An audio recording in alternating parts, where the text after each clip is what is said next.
এরকম প্লাস্টিকের টিউবওয়েল কোথাও তো দেখিনি। ওইদিকে ওই যে আমি লাইন ধরে দাঁড়িয়েছি। Hello everyone, good morning, welcome back to the channel to our new vlog. আশা করি সবাই খুব ভালো আছো। তো আজ হচ্ছে শনিবার। তো এখন আমি সারা সপ্তাহে ব্লগ করছি না, শনি রবিবার করেই করি। তার কারণ হচ্ছে এই যে আমার যে এই ফোনটার তো ব্যাটারিটা নষ্ট হয়ে গেছে, তো এখন ডুপ্লিকেট ব্যাটারি লাগানো। তো সেই জন্য এই ফোনটায় না ব্লগিংটা ঠিক মতো হচ্ছে না। আমি সৌরভের ফোন থেকে ব্লগটা করছি, তো ওর ফোনটা তো সারা সপ্তাহ পাই না, তো ওই জন্য শনি রবিবার পাই। তো সেই জন্য শনি রবিবারই এখন ব্লগটা করি, এটা একটা কারণ। আর সেকেন্ড কারণ হচ্ছে সারা সপ্তাহে ও অফিস বেরিয়ে যায়, ব্লগিং এর কিছু সেরকম থাকে না। আমি আমার নিজের একার লাইফস্টাইল কি দেখাবো একা, তো ওই জন্য আর করা হয় না। এই দুটোই মেন কারণ। তো সেই জন্য এবার থেকে ঠিক করেছি সারা সপ্তাহে টুকটাক রিল শর্টস যা হয় করব, আর শনি রবিবার করে ব্লগটা করার চেষ্টা করব। তো এই হচ্ছে ব্যাপার। এখন বাজে হচ্ছে 9:20। তো উঠেছি অনেকক্ষণই, 8টার সময় উঠে পড়েছি। তো উঠে এই টুকটাক এদিক ওদিক একটু করছিলাম। তো শীতের সকাল, বুঝতেই পারছো, শীতটা পড়েই গেল, তাই না বল? কিরে, ভালোই শীত পড়েছে। হ্যাঁ বাবা, এ তো আবার জ্যাকেট ফ্যাকেট পরে বসে আছে ঘরের মধ্যে। তো মানে ভালো লাগছে, এই হালকা ঠান্ডাটা ভালো লাগে, বেশি ঠান্ডা না নিতে পারি না। মানে সারা বছর গরমে পুড়ে তারপরে হট করে 2 মাসের এই ঠান্ডা যেন নেওয়া যায় না। এই হালকা হালকা এখন ঠান্ডা লাগছে, এই ঠান্ডাটা এনজয় করতে খুব ভালো লাগে। বেশি ঠান্ডা পড়ে গেলে ঘরের কাজ করতে তখন এত অসুবিধা হয়, মাথাটা যায় গরম হয়ে তখন। কারণ জলটা ধরতে পারি না, তো মানে জল হাতে ধরলে মনে হয় যেন কারেন্ট শর্ট মারছে। তো যাই হোক, চলো, শীতের সকাল, শনিবারের সকাল, এখন রেডি হয়েছি, একটু বাজারে যাবো। আগে টুকটাক কিছু বাজার করার আছে, ভাবছি সপ্তাহের বাজারটা আজকে করে নেবো। যদি বাজারে আমরা যাদের থেকে জিনিস নিই তারা যদি বসে, তাহলে অগত্যা আগামীকালই যেতে হবে। তো চলো দিনটা শুরু করি। ব্যাগটা একটু দেখা, ব্যাগ পুরো উপচিয়ে পড়ছে। হ্যাঁ, আমার হাতেও রয়েছে একটা, ব্যাগে আর ধরলো না। শীতের সবজি মানেই তাই, তাই না বল? ও আমি পাচ্ছি না। এই ধর, কি বলছিলি?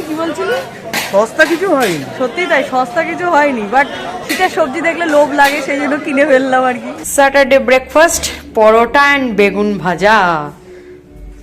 নাও স্বামী, নাও, মেড বাই মাই মাদার। নাও খেয়ে বলো তোমার শাশুড়ি কেমন বানিয়েছে। সাউন্ডটা কমা টিভির, না তোমার ব্লগে চলে আসবে সাউন্ড। কি পরোটা? সে দিচ্ছি তাহলে। বেগুন ভাজাতে কিন্তু মাও ভাগ বসিয়েছে।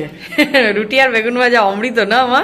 না, আমার একদম ভালো লাগে না, পড়ে ফেলে দেবো, এই জন্য খাচ্ছি। ও আচ্ছা, বাট আমি আমার চা আর রুটি, একদম গরম গরম ধোয়া ওঠা চা। ও তেল দেওয়া জিনিস খায় না, তা জল দিয়ে ভেজে খেলে ভালো হতো নাকি? খেয়ে দিয়ে এখন আবার একটু ফ্ল্যাটে যাচ্ছি। তার কারণ হচ্ছে আমাদের পাইপলাইনের কাজটা চলছে, মানে প্লাম্বিং এর কাজ। তো সেই জন্য আমাদের যেহেতু লাইনটা একটু অন্য দিক দিয়ে ঘোরাতে হবে, সেই জন্য আমাদের এক্সট্রা পাইপটা কিনে দিতে হবে, মিস্ত্রি ওখানে বসিয়ে দেবে। তো সেই পাইপটা কিনে দিয়ে আসি। আর ছোটোখাটো আরও কয়েকটা আমাদের ব্রিক ওয়ার্কে চেঞ্জ করতে হবে। তো সেই জন্য একবার একটু বিল্ডারের সাথে কথা বলতে হবে। তো সেই জন্যই এই দুটো কাজ নিয়ে এখন যাচ্ছি। এই যে আমাদের নতুন রাস্তাও হয়ে গেছে, আরেকজন রাস্তার মাঝখানে গাড়ি দাঁড় করিয়ে এখন মুছছে। আরে লোকজন বাজে কথা বলবে কিন্তু, তুই রাস্তার মাঝখানে এরকম ভাবে কাজ করছিস। কেন রে, তুই কে রে যে তোর জন্য ওয়েট করবে? হ্যাঁ, তুই কে তুই? একটা ভালো জিনিস পেয়েছি আজকে দোকানে, কলের জিনিস কিনতে এসে। ভালো ফেস্টিভ্যালটা, এরকম প্লাস্টিকের টিউবওয়েল কোথাও তো দেখিনি। হ্যাঁ, নিয়ে যাবো বল বাড়িতে, লাগাবি কোথায় এটা? এই যে ইয়া বড় পালের গোদা নিয়ে এখন যাচ্ছি, 10 ফুটের পাইপ। এই যে প্লাম্বিং এর কাজ চলছে এখানে, কারণ এগুলো যদি কনসিল লাইন হচ্ছে, তো সেই জন্য এগুলো প্লাস্টারের আগেই করে নিতে হবে। তো মোটামুটি বাথরুমের দিকটাও কমপ্লিট হয়ে গেছে। এই যে এইদিকে হচ্ছে গিজার বসবে, তাই গিজারের লাইন হয়েছে এখানে। আর এই যে নিচে কল টল হয়ে গেছে, ওইদিকে কোমোডের লাইনও হয়ে গেছে। এইদিকে আমাদের বেসিন অ্যান্ড ওয়াশিং মেশিনের লাইন হয়ে গেছে। আচ্ছা ওইদিকে ওই যে আমি লাইন ধরে দাঁড়িয়েছি। আচ্ছা এইদিকে আমাদের রান্নাঘরের লাইনও হয়ে গেছে, সিঙ্কের লাইন। তো এই আপাতত এইটুকুই হয়েছে। আর ওইদিকে ব্যালকানির লাইনটা কি হয়েছে? ব্যালকানি, ও বাবা, ব্যালকানির লাইনও হয়ে গেছে। আর একজন ফিতে নিয়ে কি মাপছিস? হ্যাঁ, কতটা আছে? ও তুই তো মিস্ত্রি হয়ে গেছিস রে। তো বল কেমন লাগছে? হ্যাঁ, এই যে কাজ হচ্ছে দেখে। হারাবাড়ি হারাবাড়ি ফাটাফাটি। ফ্লাইট থেকে ফিরে বাড়িতে কিছু টুকটাক কাজ করলাম, মানে ক্লিন করলাম ঘর টরগুলো, তারপরে স্নান টান করে এলাম। এখন 2:30 বাজে, এবার পুজোটা করবো, তারপর লাঞ্চ টাঞ্চ করে একটু রেস্ট নেবো, নিয়ে আবার বিকেলবেলা একটুখানি বেরোনোর আছে। বাজে এখন অলমোস্ট 7টা, তো অনেকক্ষণ পর আবার কথা হচ্ছে। পুজো টুজো করে এসে লাঞ্চ করে তারপরে একটু রেস্ট নিচ্ছিলাম, আর ততক্ষণে ও আর মা গেছিল হচ্ছে ডাক্তারের কাছে, কারণ মা এখন নতুন বললাম না একজন হোমিওপ্যাথি ডাক্তারকে দেখাচ্ছেন ওই পায়ে ব্যথার জন্য, তো সেটা দেখি এখন মা ভালো আছে, তো আজকে ওই জন্য চেক আপ ছিল, তো সেই জন্য গেছিল। ওটা তো 4টের মধ্যে বেরিয়ে যেতে হয়, তো ওরা এলো, তারপর আমি সন্ধে দিলাম, এবার রেডি হলাম, যাচ্ছি হচ্ছে একটু প্রেস্টিজের শোরুমে, কারণ আমরা চাই গ্যাস ওভেনটা এখনই কিনে রাখতে, কারণ একটা করে তো কিনতে হবে, তো একবারে সব ধাক্কা আমরা নিতে পারবো না, তো সেই জন্য 1 by 1 কিনি। ভেবেছিলাম চিমনিটা কিনে রাখবো, বাট চিমনি কিনে এখন বাড়িতে রাখার জায়গা নেই, তো গ্যাস ওভেনটা ছোটখাটোর মধ্যে সেটাই কিনে রাখি নাকি। ওই আমাদের এক্সিস্টিং গ্যাস ওভেনটা এক্সচেঞ্জ করে নিই। সেটাই, 200 টাকা হলেও পাবো, এরকম ছোট করিস না। জিজ্ঞেস করে দেখিস পুরোনো গ্যাস ওভেন নেয় কিনা, সত্যি ভালো হবে, জিজ্ঞেস করে দেখিস। তাহলে পুরোনো গ্যাস ওভেন যেটা ছিল যখন কানেকশন নিয়েছিলাম ওটা দিয়েছিল, তো সেটা যদি এক্সচেঞ্জ করে হয় তাহলে তো খুবই ভালো হয়। তো এখন যাচ্ছে হচ্ছে ডানলপ। তো মোটামুটি দেখলাম গ্যাস ওভেন, বাট ঢুকেই আমার যে একটা কাণ্ড হলো, কিরে দূরে পালাচ্ছিস কেন? তুই যা যা কাণ্ড ঘটাচ্ছিস আর হ্যাঁ তুই যা যা কাণ্ড জোরে ঘটাস বল। কিছু বলার নেই, মানে টোকা খেয়ে পোকা খেয়ে এমন নাচলাম, গলাটা পুরো ধরে গেল, এখন আমাকে একটু চা খেতে হবে। বাট ওভেন তো আমরা একবার উত্তরপাড়াতেও দেখেছিলাম, এখানেও দেখলাম একই, মোরাললেস একই কোম্পানি প্রাইস একই হবে। হ্যাঁ কম, মানে আমি ভেবেছিলাম এখানে এসে যদি কিছু এক্সট্রা মডেল দেখতে পাওয়া যায়, কিছু আলাদা আর কিছু ভ্যারাইটি দেখতে পাই, বাট না একই। তো অনলাইনেও আমরা দেখেছি অ্যামাজনে, তো সেখানেও মোটামুটি একই সব মডেল। তো এবার ব্যাপারটা হচ্ছে কোনটা নেবো না নেবো সেটা একটু বাড়ি গিয়ে ডিসাইড করি, তারপরে আমি ফাইনাল করে দিলাম। আমার ইচ্ছা একটুখানি হপটপ নেওয়ার। এখন দেখছি এদের হপটপ বের করেছে যেগুলো তলায় স্ট্যান্ড রয়েছে, সেগুলো আমি চাইলে আমি কাউন্টার টপের ওপরেও বসিয়ে কাজ করতে পারি, বাট এ বলছে না একটাই স্লিক মডেল এদের আছে, যেটা নর্মাল আমরা এতদিন যে গ্যাস ওভেনে রান্না করেছি সেরকম টাইপেরই, বাট একটু স্লিক। ও বলছে আমি ওটাই নেবো, না যে এতদিন তো ওইটাতে করলে আমার একটু হপটপ, বাট আমার হপটপের কাউন্টার টপ কেটে বসানোর ইচ্ছা নেই, ইচ্ছা আছে যাতে কাউন্টার টপের ওপরে বসিয়ে কাজ করা যায়। তাহলে আমি হপটপ নেবো কেন? আরে নেবো কেন, এইটার জন্য যে ওটা যে বার্নারের যে সুইচগুলো থাকে, ওই সুইচগুলো ওপরে থাকে, তো লাইটার ছাড়া ধরানো যায়, গ্যাসটা জ্বালানো যায় আর কি।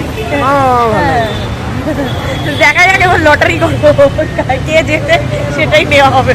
বলার ওই অবস্থা তো হলো, একটু চা না খেলে হয়, তাই আমরা আমাদের সেই ফেভারিট জায়গা যেখানে আমরা বিয়ের আগে প্রেম করতে আসতাম সেখানেই এসছি।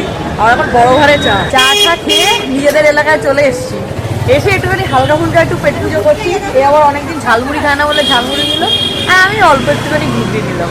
শনিবার বলে কথা একটু কিছু না খেলে হয় বলো? শনিবার নাকি কি শনিবার নাকি ভেজ খা? তো কি হয়েছে, বাড়িতে ভেজ, মায়ের চাপে পড়ে, চাপে না, সপ্তাহে একদিন ভেজ খাওয়া ভালো। আর হ্যাঁ ঠিক আছে, 2 দিন অসুবিধা নেই, ভেজ খেলে শরীর বেশি সুস্থ থাকে, বুঝলি। বাড়ি ফিরে আমি একটু এডিট করছিলাম, তো তারপরে একেবারে ডিনার করে এলাম। বাট বাড়ি ফেরবার সময় কিন্তু আজকে একটা দারুণ জিনিস এনেছিলাম। এক তো হচ্ছে পনির কালকের জন্য এনে রেখেছি, বাট এই সিজনের ফার্স্ট গুড়ের গরম রসগোল্লা এনেছি। তো এখনো আমি রসগোল্লাটা খাইনি, জাস্ট ডিনারটা কমপ্লিট করেছি। তো সৌরভ ঘুমিয়ে পড়বে বলে ওকে বললাম একটুখানি ক্যামেরাটা করে দে আমাকে, কারণ দুটো জিনিস দেখাবো তাই। না তো সেই জন্য তাড়াতাড়ি করে এলাম। আমি এখনো রসগোল্লাটা খাইনি, কারণ আমার সাদা রসগোল্লা ভালো লাগে না, গুড়ের রসগোল্লাটাই বেশি ভালোবাসি খেতে, আর গরম রসগোল্লা, তো সেটা এখন খাবো। বাট তার আগে ভাবলাম তোমাদেরকে কয়েকটা জিনিস দেখাই, কয়েকটা না আমি 2টো জিনিসই দেখাবো, যেটা আসার সময় আমি কিনেছি। হঠাৎ করেই মানে আসতে গিয়ে দোকান থেকে দেখে আমার পছন্দ হলো। এই জিনিসটা, এরকম একটা কফি মাগ, দারুণ লাগলো আমার এই জিনিসটা, জানিও কিরকম লেগেছে তোমাদের। তো মানে এতদিন যে কফি মাগ গুলো খেতাম সেখানে এরকম করে ধরতে হতো, এইবারে আমি একটা বেশ জাম্বো সাইজের পেয়েছি। আর এটার আরেকটা পেয়ার পাওয়া গেল না, তো যে দোকান থেকে কিনেছি তাকে বললাম এনে দিতে, সে বললো 2-3 দিন টাইম লাগবে, but as it is same পাওয়া যাবে কিনা জানি না, বাট এনে দেবে, এরকমই মানে এর কাছাকাছি এনে দেবে। আর কি কিনেছি, আর এই প্লাম্বিং এর একটা জিনিস, এটা ফ্ল্যাটের নয়, এটা আমাদের বাড়িরই, ওই সিঙ্কের ওই যেখান দিয়ে জলটা পাস হয় না, সেই জায়গায় জালিটা থাকে আর কি, সেই জালিটা নষ্ট হয়ে গেছে, সেটা কিনেছি। আর আজকে আমার একটা অনলাইন পেজ থেকে একটা টপ কিনেছিলাম, সেটা আজকে না তো গতকাল না আজকেই ডেলিভার হয়েছে সকালে যখন আমরা ফ্ল্যাটে গেছিলাম। তো সেই টপটা এখন করলাম, আনপ্যাক করলাম। এই জন্য একটা ভিনেক ব্ল্যাক কালারের ফুল স্লিভ, শীতকালে পরার জন্য একটা ওই সোয়েট শার্ট টাইপেরই একটা টপ। ব্যাস এইগুলোই কেনাকাটা হয়েছে, আর কেনাকাটা মানে ওই আর কি হয়েছে আর কি। তো আজকে শনিবারটা মন্দ কাটলো না বল, তাই না? স্যাটারডেটা উইকেন্ড মনে হলো। জিনিস আনতে নিয়ে তোর তো ভালোই লাগে। সেই আমার একার তো, বাড়িটা তো আমার একার হচ্ছে, তাই না? এই যে কফি মগ নিয়ে এলি, এই কফি মাগটা মনে হচ্ছে আমি একা খেতে পারবো, সেই কফিটা আমার হজম হবে। টপ নিয়ে এলি, টপটা তো ব্যাপারটা হচ্ছে একটা গল্প আছে। আমি পুজোর আগে এই পেজ থেকে একটা টপ কিনেছিলাম, যেটা কিনেছিলাম সেটা আমাকে মানে পাঠানো হয়নি, একটা ভুল টপ পাঠিয়েছিল। তো সেটা তাকে বলাতে তো সে বললো যে এখন আর টপটা আমাকে পাঠিও না, তুমি পুজোটা কাটলে তারপরে পাঠাও। তাই আমি পুজোর পরে ওনাকে বললাম, তো উনি বললো যে এখন আমার একটু প্রেশার রয়েছে, মানে বাড়িতে ওনার কেউ একটা ওনার অসুস্থ হয়ে গেছিল, তাকে নিয়ে উনি ব্যস্ত ছিল। তো সে বললো আমি তোমাকে বলবো কখন পাঠাবে, তারপরে তুমি আমার লাইভ দেখে কিছু একটা কিনে নিও। তো এতদিনে গিয়ে জগদ্ধাত্রী পুজো কাটিয়ে উনি আমাকে বললেন যে তুমি এবার টপটা আমাকে পাঠিয়ে দাও, আমি তারপরে তুমি আমার লাইভ থেকে দেখে অন্য একটা কিছু কিনে নিও, এটা আমারই তো ভুল, তোমাকে ভুল টপ পাঠিয়েছি, তারপরে এতদিন তোমাকে ওয়েট করালাম। ঠিক আছে চলো, তার থেকে যখন কিনি বারবার জিনিস, তো এটুকু চলো ম্যানেজ করে নেওয়া যায়। তো সেই হচ্ছে গল্প, এতদিনে পাঠিয়ে তাও একটা টপ নিলাম। এখনো কিছুটা টাকা আমার রয়েছে ওনার কাছে, তো দেখি পরে আবার যদি কিছু পছন্দ হয় তো সেটা কিনে নেবো। এই হচ্ছে ব্যাপার, বুঝেছিস? শাড়ি কিনলি? ও হ্যাঁ, আমার না একটা ওয়ার্ড্রোপে ইয়েলো কালারের শাড়ি নেই, মানে আমার ওই মাস্টার্ড ইয়েলো কালারটা না খুব ভালো লাগে, তো ওই কালেকশন একটা নেই। তো দেখো অরিজিনাল মানে যে শাড়িটা কিনেছি সেটা অরিজিনাল নয়, সেটা হচ্ছে রেপ্লিকা শাড়ি, সেমি আর কি শাড়ি, সেমি ওই ক্রেপ বেনারসি হয় না, তো ওই আর কি। তো অরিজিনাল আমাকে যবে কিনে দেবে বা আমি নিজেকে নিজে যবে গিফট করতে পারবো তবেই হবে, বাট এখন ওই রেপ্লিকা দিয়েই কাজটা চালাই।